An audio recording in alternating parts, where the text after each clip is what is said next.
Antes do vídeo, preciso trazer uma novidade para vocês. Falando em cinturão BMF, a Stakes está com uma super promoção para a luta envolvendo o título. Faça sua aposta para a luta em Dustin Poirier e Justin Gaethje, e se o lutador que você escolheu vencer no primeiro round, você recebe o dobro do lucro. Caso ele vença no segundo round, você recebe 50% a mais do lucro. Faça o cadastro com o link que está no comentário fixado, use o cupom SUPERLUTAS, tudo junto em letra maiúscula, leia o regulamento e boa sorte.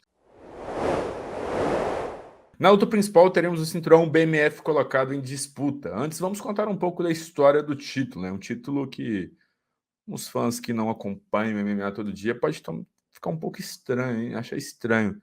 O cinturão BMF é um cinturão simbólico criado pelo UFC em 2019 para coroar o atleta mais casca-grossa, podemos dizer de forma mais suave, né? O mais durão, o mais brabo da organização. O primeiro a conquistar o objeto foi Jorge Masvidal, que vestiu a cinta na luta contra Nate Diaz, uma luta muito midiática. Tivemos o The Rock colocando o cinturão, o The Rock na pesagem, colocando o cinturão dentro do octógono, mas o Masvidal se aposentou recentemente e acabou deixando o cinturão vago. Assim sendo, o UFC escalou Dustin Poirier e Justin Gaethje para lutar pelo título, e os dois são famosos pela essa agressividade, por esse jogo de andar para frente, estilo meio zumbi, tá apanhando e continua marchando para frente o tempo todo dentro do octógono, e faz essa luta que promete ser uma verdadeira guerra no UFC 291.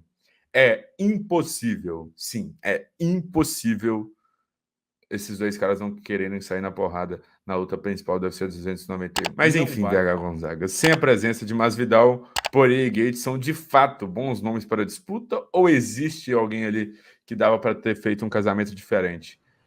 Porque, convenhamos, são dois nomes de peso para essa luta principal do UFC 291. Miguel, como que a gente fala assim, o cinturão BMF é o mais casca-grossa, o mais brabo de todos, sendo que Charles do Bronx venceu os dois na via rápida? Já perde um pouco da força aí. A gente já tem Charles do Bronx, para mim, na minha opinião, poderia ser um para disputar cinturão, mas é lógico, hoje o Charles do Bronx está em outra conversa, né? Se não for, já tem uma disputa de cinturão marcada para o UFC 295. Se não fosse isso, 95? 94. E se não fosse isso, seria, quem sabe, essa luta com o Conor McGregor.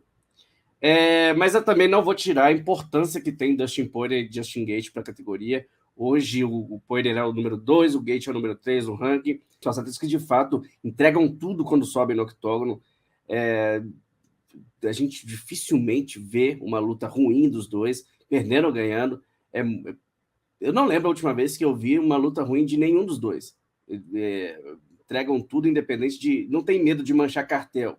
A grande verdade é essa. Se a gente está falando de peso leve, que eu sempre bato na tecla aqui no podcast, nas lives, que é a categoria mais difícil do MMA em geral, acho que está muito bem representado isso ali. Então são lutadores que têm história na organização, não são apenas atletas marcados pela agressividade, são dois atletas que já ostentaram cinturões interinos e agora fazem essa festa aí com o cinturão BMF, que é um título simbólico. Eu não sei, tem minhas críticas aí, Miguel. É meio contraditório termos lutadores que venceu ambos pela via rápida e que não estão nessa corrida, nessa disputa pelo cinturão, né?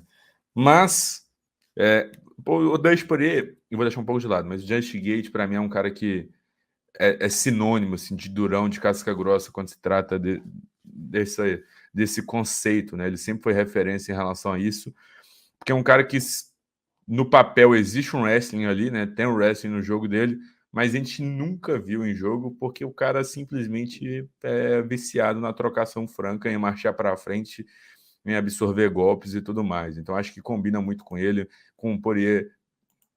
Teve uma época que ele era um pouco mais consciente, mas ele também tem esses lapsos de agressividade sem fim. Então tudo promete para ser uma luta bem interessante. Mas, VH Gonzaga, você já deu umas leves alfinetadas nessa primeira parte, então vamos dar alfinetadas mais diretas, beleza? Quando o cinturão BMF foi criado, houve muitas críticas, mas o UFC deixou ele um pouco de lado, tem usado ele em momentos especiais, em ocasiões bem assim raras, né? É a segunda vez que ele está em jogo, então assim, vê que não é algo que não virou qualquer coisa igual o cinturão interino, né? Porque e uma lesãozinha, cinturão interino. Então, para mim, o cinturão interino antigamente, na época do Renan Barão, tinha um glamour em cima do cinturão interino, porque era algo muito raro disso acontecer. O cinturão interino agora virou nada demais.